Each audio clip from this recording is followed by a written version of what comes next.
Hi, I'm Marna. This is the Dolls Rescue Channel, and we are still in Florida. We are packing this minute to leave, but I wanted to film this here so we could hurry get it up on time.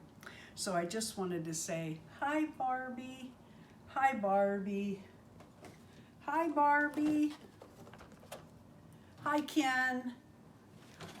Let me lean her here. Hi Ken. Ah.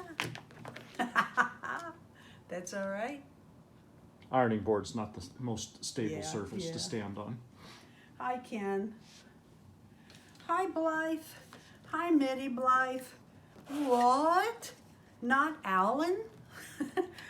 They're all, the country, the world is abuzz with Barbies, and I actually have 3 of the movie Barbies just not with me here in Florida.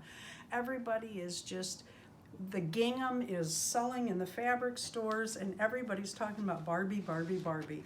But I wanted to take a minute and remind you about the BlytheCon coming up. The BlytheCon is 3 months from today. Did you hear me? 3 months. Did that get here as quick for you as it did for me?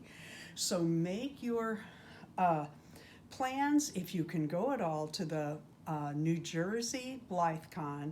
Now there's going to be other dolls there this year, and I haven't heard anything about competitions. If you have, let me know, because at a BlytheCon there's usually competitions and classes and all kinds of fun stuff. And again, this is for Blythe. Thank you for watching the Dolls Rescue Channel. Please leave a like, a comment, and subscribe.